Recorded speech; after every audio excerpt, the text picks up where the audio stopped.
Hello, Congressman. Hello, how are y'all today? We're doing fine. We're doing real well. We've got people steadily tuning in here, so I thought we'd give it just another minute or two. We're doing fine. How are you doing? I'm great, and thank y'all for hosting this today. I appreciate y'all doing this. Help us put out information to people in our business community about some of the things that are going to be in the CARES Act. And so we want to make sure that during this time of social distancing that we can still make sure we're getting out accurate information to everybody. So again, thank you all so much. How are things in Starkville today? Everything is unfortunately pretty slow, but everyone is certainly doing their part, and we're grateful for your time. We are, and we want to use it efficiently. We're very thankful that you would take the time and visit with us. On our call today, we'll go ahead and just kind of kick things off here, and I'll tell you what I had in mind for the purpose of communicating as much as we can with the time we've got. But I do want to let everyone know I'm Mike Taggart. I'm sitting here at the partnership office with our key policy advisor for the day, Paige Watson, who's here with us. And we're thankful to each of you. These are, Congressman, these are all members of our organization that have tuned in and are a part of this today. Excuse me. Okay. But we're thankful that you. Move the mouse. We're thankful that you're with us today, and we're of course all learning a little bit more about Zoom and WebEx calls than we expected, I think, in the spring. But we're glad that you're with us. What I think is most relevant here is that on this call we have our business leadership within our community. We have city and county leaders that are with us as well. And everyone knows certainly that things are changing not only daily, but hourly. And it's really important for us to be able to visit with Congressman Guest, and as our federal representation, they're making important decisions and really important decisions on a daily basis. And so much has already been done.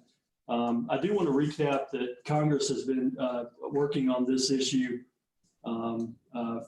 since the first part of the year, of course. And what we have come to know as the CARES Act, which came out on Friday, is probably the most significant piece of relief legislation in the country's history. And I certainly want Congressman Guest to talk about that, if you will. But it's really significant, and it's going to fundamentally change. We are in a relief period as opposed to necessarily a recovery period at this point. Everyone in our community is certainly doing everything they can. And we're very, we're fortunate to have you as working with us and helping us on the federal level. I want to ask everyone, we're going to, because there are so many participants on the call, we are going to leave everyone muted at the moment. But I do want to encourage you, we want to be able, with the time we have, to be able to ask as many questions as possible. And there's two ways in order to do that. So get your pen ready. For those of you that are participating with the Zoom call, if you would place your questions, please, in the chat box, which is located, if you move your mouse at the bottom of the screen, center of the screen, you'll see a chat box opportunity there. And you can place any questions that you might have for Congressman Guest and his staff in that box, please. And then if those of you that are participating or via a conference call. Your phone is breaking up badly. Your microphone is breaking up badly. Let's see if we can work on that. Pretty clear here. Let me see if I can, hopefully this will help. But the second way in order to participate in our call is via text line. And I want to give you that number. If you do have a question for the Congressman, feel free to send it via text line as well. And that number is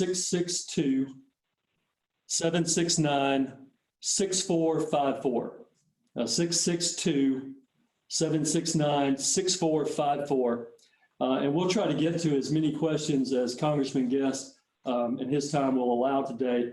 If your question does not get responded to or get an answer and response on this call, we will follow up and make sure that all those questions are transmitted to the Congressman and his staff for some follow-up, or we'll try to answer those to the best of our ability as well. So with that, again, there's so much going on congressionally, and Congressman Guest, we're really appreciative of you being with us and any information you can provide to us. Your audience consists of our business leadership in our community, as well as some city and county leaders. And so we're thankful you're with us, and just I'll leave it with you, and whatever you would like to do in the format would be fine with us. Well, Mike, hey, thank you all for having me. And I also have on the call with me several of my staff members, my legislative director, Elizabeth Joseph, legislative assistant, Bubba White, and then my deputy district director, Kyle Jordan, are also joining the calls. And as we get to the question and answer period, I've asked them to please feel free to help respond to any questions. Just kind of go through where we are right now. Of course, we saw the outbreak of COVID-19 began in China. The administration has taken some actions in an attempt to mitigate the spread of COVID-19. I've got to say that, I think that our administration has worked very diligently to do everything within its power to slow the spread of COVID-19. We saw the president originally look at limiting travel with China, with South Korea. Of course, we don't have any direct travel with Iran, but also included indirect travel with Iran. We saw that was later expanded to Europe. We saw the president close except for essential traffic, both the northern and southern border. The president has tasked the vice president with leading the response to COVID-19. The president has issued a national emergency. He has invoked the Defense Production Act. We saw just this week two hospital ships, one docked in New York Harbor, the other in Los Angeles, in an attempt to alleviate some of the hospital crowding that we've seen. And so this is definitely a once-in-a-lifetime type of crisis, something that we've not seen since the Spanish flu outbreak of 1918. Congress has also instituted several actions. There actually have been 3 bills that Congress have passed. The first dealt with funds for additional testing and also funds so that we can start developing a vaccine. The second bill that the House passed and the Senate passed dealt with employees, making sure that employees who had to be off work because they tested positive, they were caring for someone who tested positive, or that they had a child who was out of school, that they could remain on the payroll during that period of time. And the last and the most substantial act, the act that the House actually passed on Friday and the president signed into law on Saturday, was the CARES Act. The CARES Act really has 5 main components. The first component is we're seeking to protect individuals who have lost their jobs. I saw today that there may be as many as 47 million Americans who lose their job as a result of the COVID-19 outbreak. We hope it's not that high. That was the extreme high end.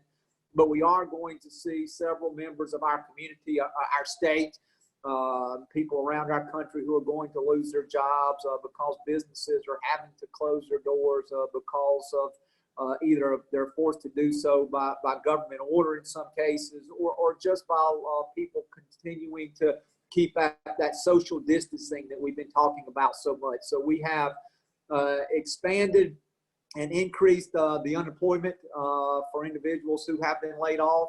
A second key component of the CARES Act is we're trying to provide money to small businesses. That's going to be in the form of $350 billion in loans that are going to be made. Those loans are going to be made by local banks.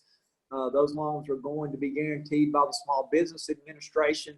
And there is going to be a loan forgiveness component of that so that on rent, on utilities, if they keep everyone employed for an 8-week period, they will be eligible to have that loan forgiven. In addition to that, to try to alleviate some of the stress on small businesses, we have included delays in payroll taxes to the end of the year. So those payroll taxes will not be required to be submitted through 2020 and then will be made up in 2021 and 2022. A third key component of the CARES Act, we are seeking to stabilize our larger industries. Many of your larger industries are also suffering just as your small businesses are. I'm someone who flies on a regular basis back and forth to Washington, D.C. When I flew up Friday to vote on the CARES Act, there was, including myself, 6 people on the plane that I took out of Jackson to D.C. When I came back through Atlanta, Atlanta looked like a ghost town. The Atlanta airport, which is generally bustling with people traveling from across our globe, through Atlanta, there were very few people that were traveling the halls of the Atlanta airport. And so we're going to have to make sure that we're taking care of some of our key industries, the airlines being one, because they're a strategic industry for us to be able to move travel. They're also very key to the economy. So we're going to be trying to stabilize larger industries. We're also looking to stimulate the economy. That's through tax rebate checks. We're going to see here probably within the next month or so individuals that are going to receive tax rebates check, assuming that their net income was under $75,000. You'll receive the full $1,200 amount. That amount begins to taper off for people that make more than 75 but less than 99,000. And so we hope that those tax rebate checks will be distributed fairly quickly so that we can stimulate the economy with people receiving those checks, going to their local small businesses and purchasing things that they're in need of.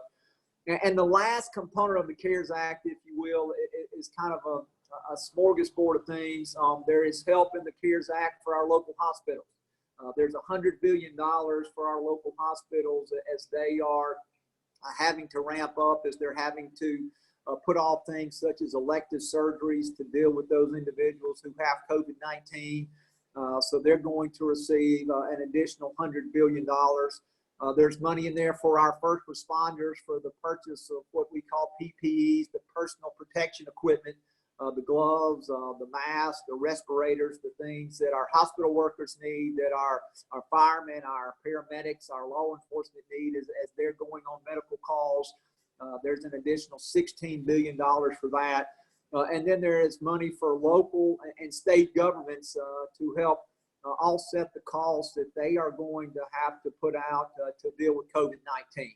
I believe that Mississippi's share is going to be roughly $1.25 billion of that money for state and local governments. And so those are some of the components that are there in the CARES Act. And again, the intent of the administration, the intent of the economy is we want to do all we can to help families who are struggling right now. With so many businesses who are having to close their doors or lessen hours, lay people off in an attempt to make payroll, we want to make sure that those businesses can survive this next 8 to 12 week period. We hope that at that point that we have seen the worst of COVID-19, that we've seen the curve begin to decline, and that hopefully we'll see many of these restrictions that have been placed on business, both on the state level and national level. We'll see those restrictions begin to subside, and we'll be able to see more businesses returning to business as usual. The good thing is the economy was very solid. We were at a record 50 low unemployment, 3.5% earlier in the year. So the fundamentals of the economy still seem to be in place. The question that everyone has is how long can we expect the COVID outbreak to last, and how quickly can we get back to business as usual? Yeah, absolutely, Congressman. That's exactly how we, the need from this perspective and working with our small business owners and their membership, or them as members, is that everyone, the big question mark, of course, is how do we plan properly? And I think that the CARES Act, this phase 3 of relief, as I characterize it, is such a tremendous asset. We've gotten several questions on our text line related to the Paycheck Protection Program provision. Yes, and as to how that will be of immediate assistance, and how that also interacts with some previous legislation regarding the economic injury disaster loans, and how that might work out. I know all the guidance for that is still being developed by the SBA. We know that the mechanics of that. And that's right, Mike. I reached out Yes, sir. I reached out to Gordon Fellows with Mississippi Bankers Association because the payroll protection loans will be run through banks. We believe that will allow us to get the money out to the small businesses much quicker. They're used to doing business. Gordon told me that they have been having regular calls with the SBA, that they are very close to finalizing the rules and regulations behind these payroll loans. That many of their banks, which don't already do SBA loans, have put in place, are starting to put in place the fundamentals so that they can make sure that they are part of the lending family for these loans. The loans will be guaranteed by the SBA. They will be at a rate of no higher than 4%. Businesses will be able to borrow up to 2.5 times their average monthly payroll. The loan forgiveness aspect says that money that is borrowed that is used to pay wages or payroll, rent, or utilities, as long as you keep all of your employees on the payroll for an 8-week period, then you will be eligible for that loan forgiveness. And so that loan will then transition into a grant by the federal government. Our hope is that we will be able to begin taking loan applications next week. There is a push by the administration to make those funds available as quickly as possible. I know we have businesses, because I've talked to many of the business owners who are each and every day making difficult decisions. Do I keep my doors open? Do I try to close my doors and maintain cash so that we can reopen after the COVID-19 outbreak has passed? And so we want to make those funds available as quickly as possible. And my hope is that the rules and the regulations will be finalized this week, and that sometime next week, banks will begin being able to take these loans. The applications will be in there. We will hope there will be a very quick turnaround on those applications. And it's my understanding that just because someone has other SBA loans, they will still be able to qualify for these loans. And so we want to encourage all of our business communities to please reach out to their local banks, stay in contact with them, but hopefully early next week, they'll begin accepting those loan applications. Yeah, thank you, Congressman. It seems that particularly the CARES Act provision builds upon some of what was available for the EIDL loans. And the bottom line is that if employers utilize those provisions for what it was intended for, then there is loan forgiveness at the end. That's right. And the intent is to make it as easy as possible for businesses first to obtain the loans, and then to make it easy on the back end for that loan forgiveness component. And again, the main requirements that we've seen so far is that the money borrowed be used to pay payroll, utilities, or rent. Those would all be applicable expenses. And again, that you keep everyone on payroll for an 8-week period. If people let go during that period, there would still be the ability for partial forgiveness. So if you had 10 employees and you had to let one go, and so at the end of the 8-week period, you still had 9 employees. It's my understanding, and again, we've not seen the final rules, but the intent of the legislation would then be that 90% of the loan would be forgiven because 90% of your employees would be maintained. And again, this relates only to small businesses, which is much of Mississippi, 500 employees or less, and many of our businesses fit into that particular criteria. So I think that this is something that is really going to be able to help Mississippi. It's going to be able to help our business owners through this difficult time. And then my hope is when these tax rebates checks start coming in, that we'll see individuals then going out and spending those in the community. And we know that, those dollars turn over multiple times. And so dollars that will be spent originally within the Starkville community, the Golden Triangle, will turn over multiple times, and we'll continue to see this economy be stimulated. Congressman, we have a question too in our chat box. I'm not sure who all can see that, but it's related to the CARES Act and the impact for public school districts. Specifically, are there funds to help improve and increase the internet access in our rural communities? I know that particularly in Oktibbeha County, being a very rural community, that certainly is an issue. There are funds in the CARES Act for rural broadband. I believe it's $100 million nationwide.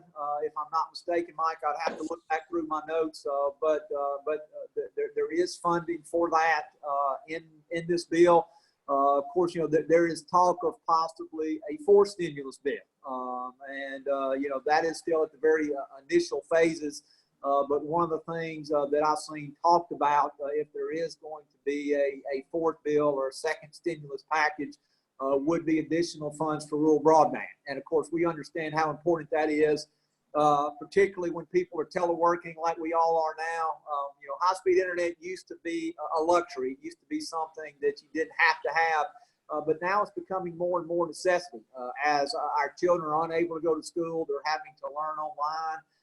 As groups like us are having to have teleconferences instead of being able to sit down face to face, it is so important. And so I hope that what the Mississippi legislature put in place last year, along with some additional grant money that the federal government will be putting forth, and again, there's $100 million in this package for the expansion of rural broadband, that Mississippi will be a beneficiary of that, and we'll begin to see more and more of our homes have access to high-speed internet. Yeah, thank you. Congressman, this next question is really important for a small college town community like ours. I've always been told, and I know it to be true, that if you live in a college town long enough, you end up with a piece of rental property. That's very true. The next question, though, is we have a lot of rental properties in our area, and will these people who provide housing for people losing their jobs have any protection if the funding that comes through is not necessarily used in order to pay for that for rental purposes? So your question would be, you have people that have rental property and the renters aren't able to pay their rent? Yes, sir. That kind of question, That's Mike? right. That's right. I know Elizabeth and Bubba are on here to see if one of them may have the answer to that. I'm not aware of any specific provision in there that would deal with loss of rental income. They would be eligible for some of the other SBA loans. They would be eligible for some of the other relief, but I don't know if the CARES Act specifically addresses that. So if Bubba or Elizabeth are one on, if they can kind of look, and we can maybe follow back up with that question in a few minutes after they've kind of had a chance to research that. Sure. We have another question about, it kind of pertains to that, the business and economic profile of a community like Starkville, like Octavia County is fairly unique in that we are a college town community.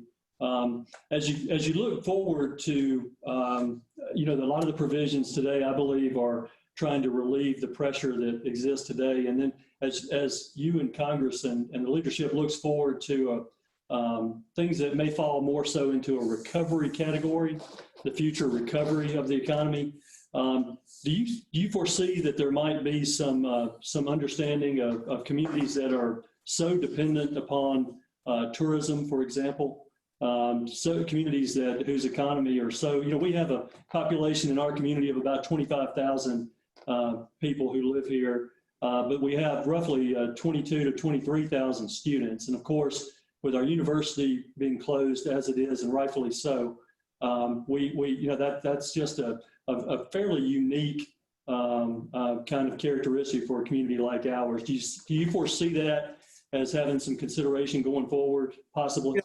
I do believe that'll be a topic of conversation. Now, after we get past the overall initial COVID-19 outbreak, and as things start returning to more sense of normality across the country, as we have addressed the public health crisis, I think then we will then begin addressing some of the individual and unique economic crises. Not just Starkville, I think, of the Mississippi Gulf Coast.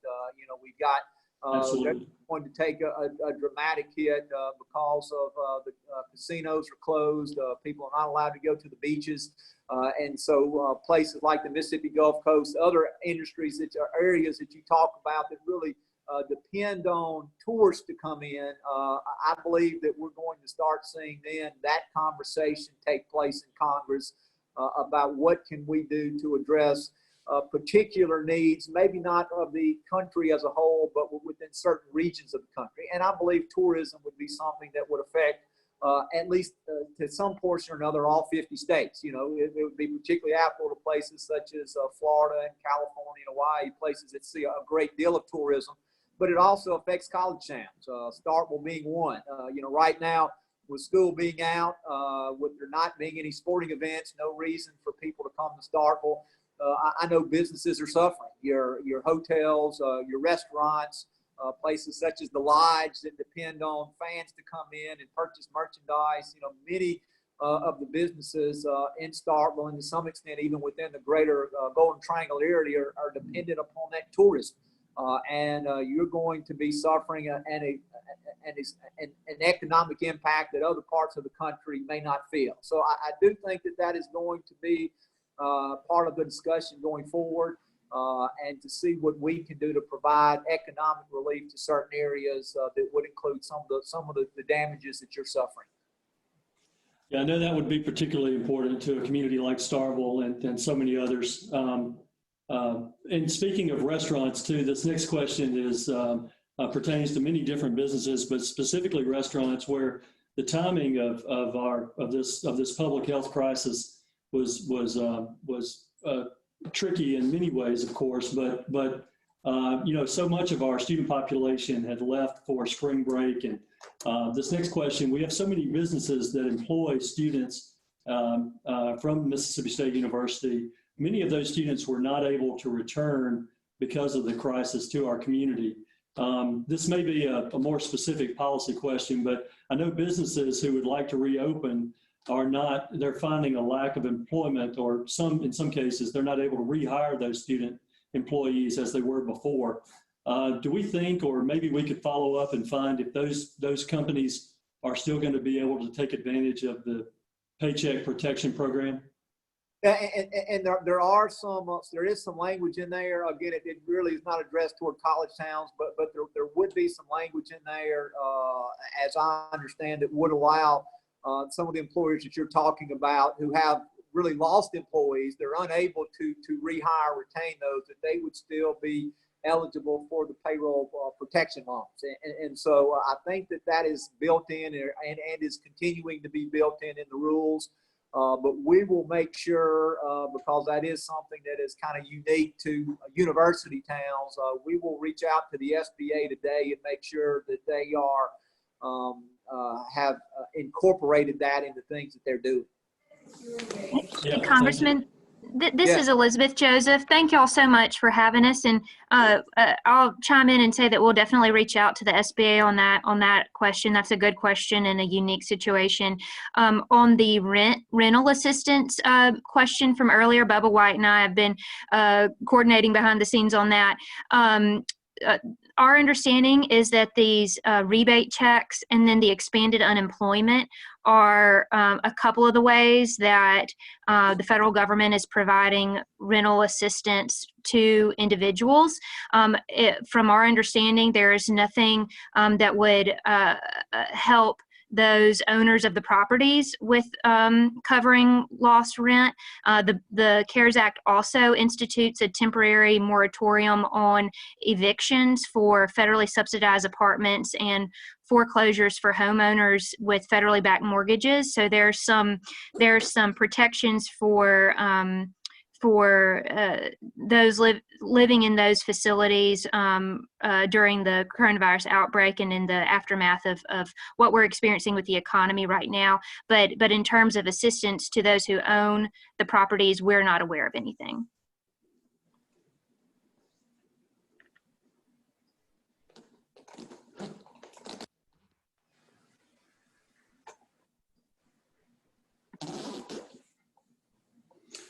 Congressman, we have another question too related to that. And I think we've answered this, part of it in part, but how do we keep our individuals, of course, that pay that rent?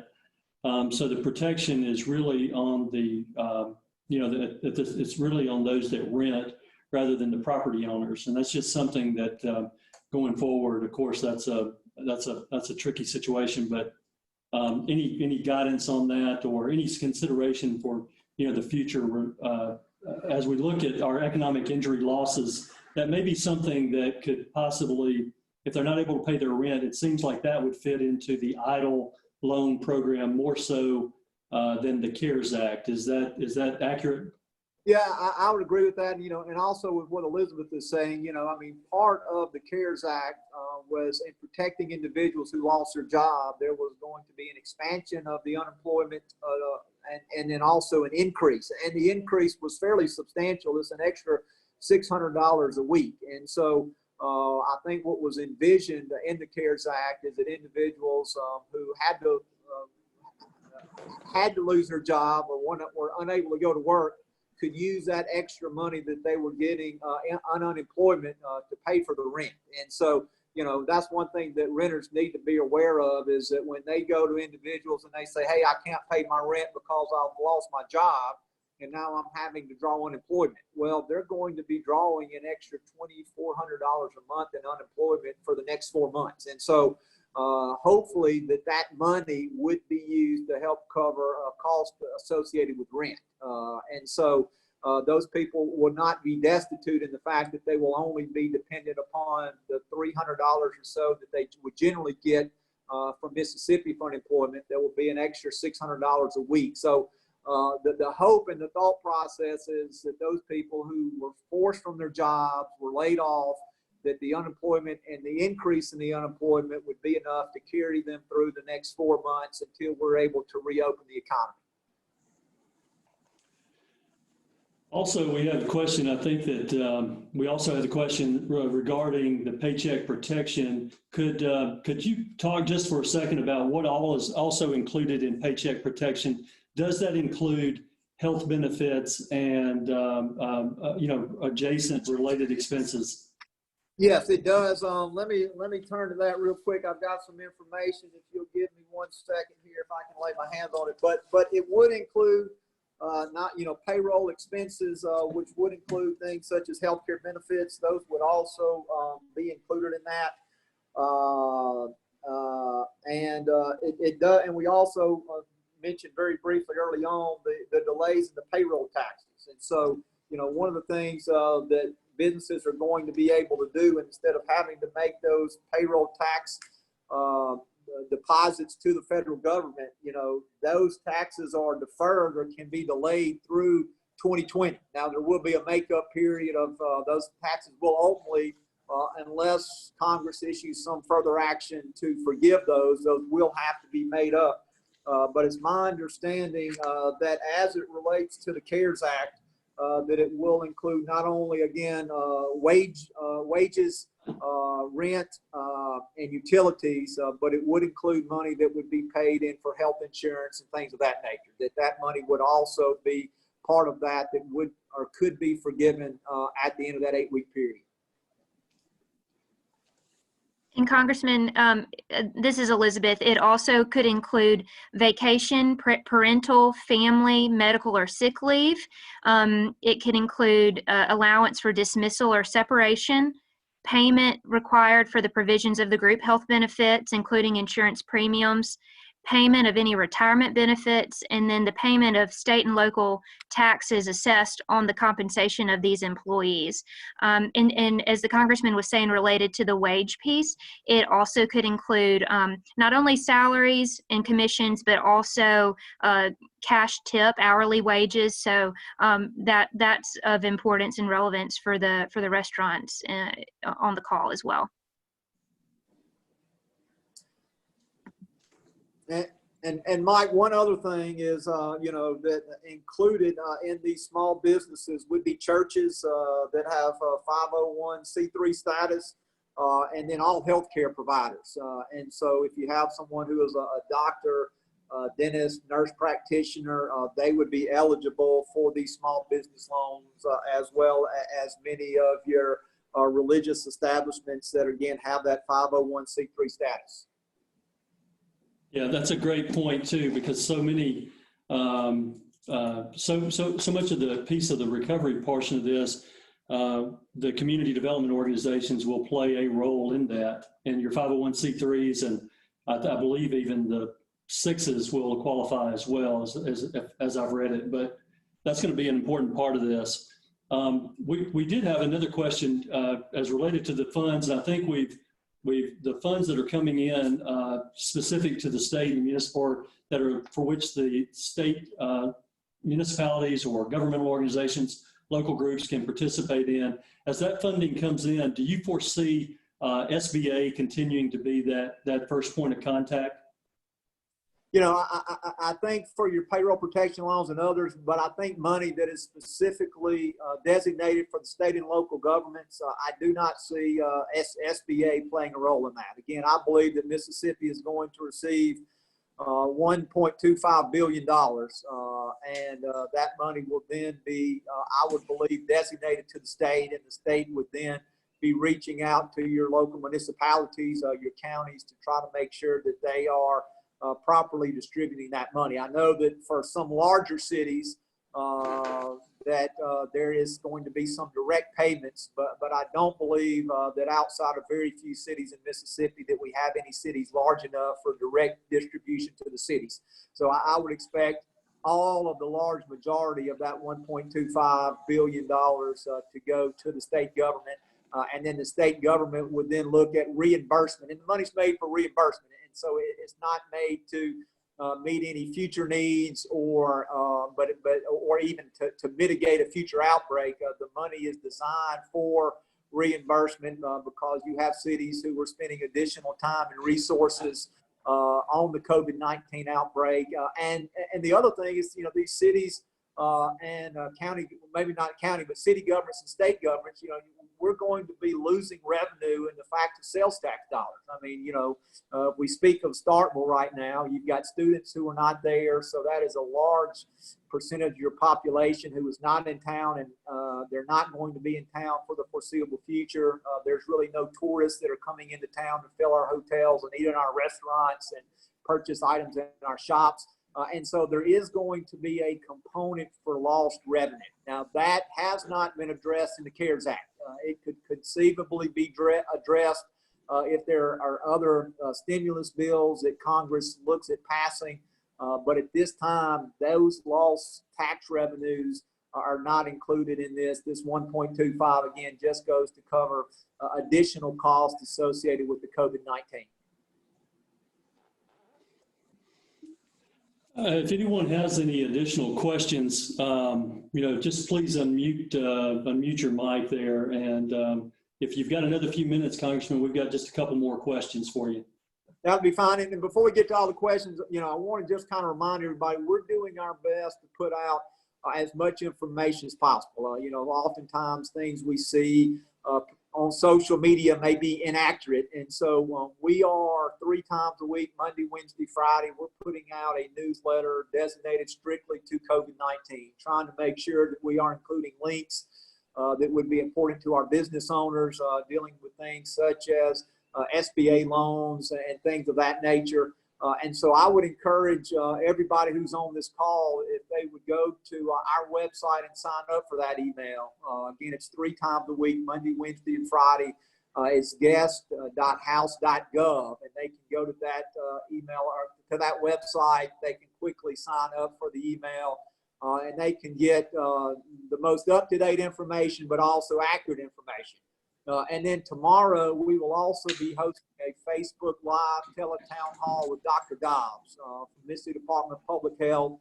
We'll be talking about many of the same things we're talking about now, the CARES Act, some of the things that the administration is doing to mitigate the spread of COVID-19. But Dr. Dobbs will be able to offer some insight on the public health aspect and things that are going on throughout the state.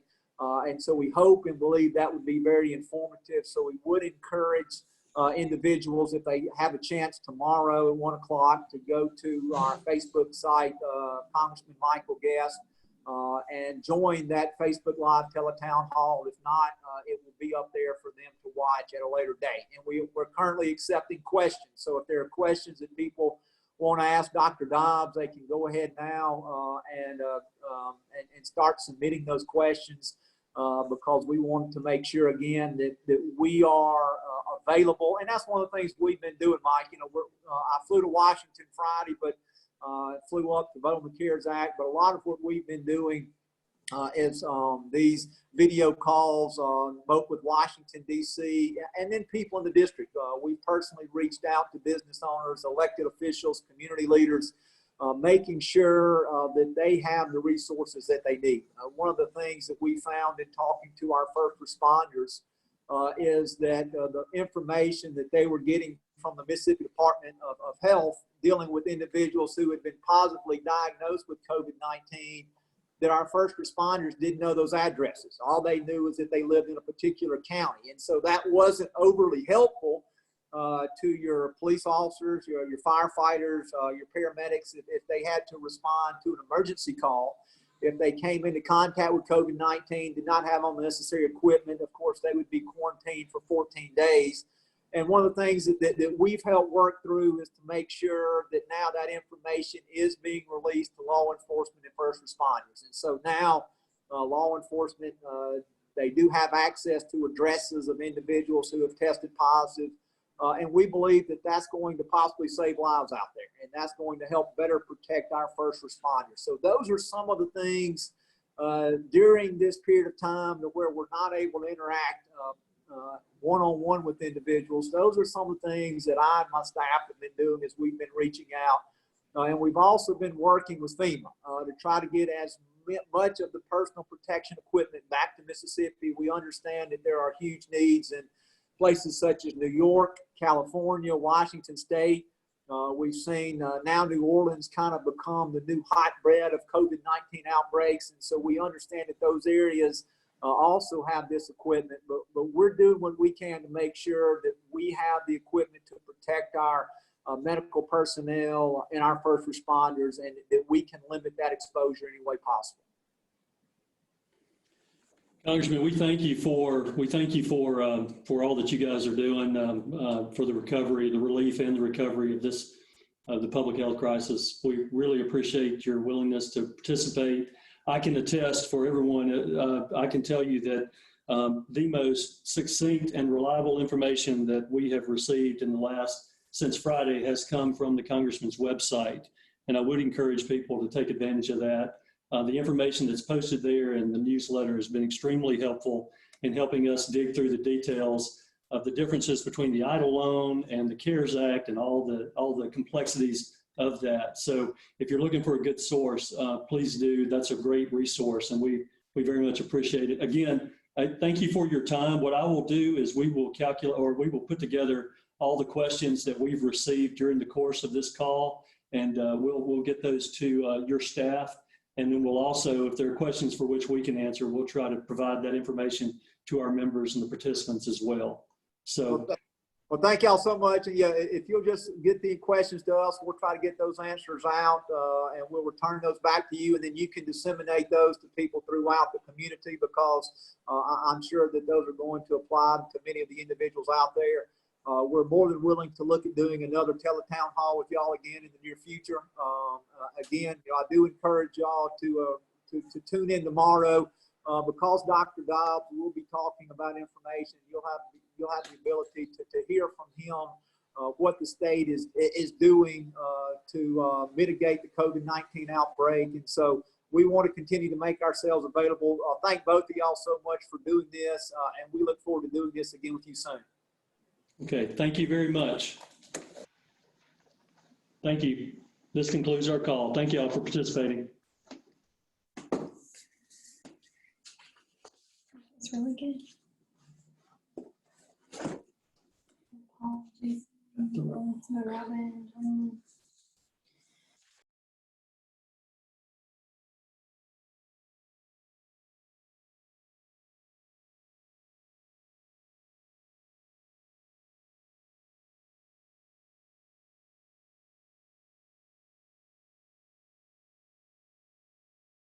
Hey guys. Good job.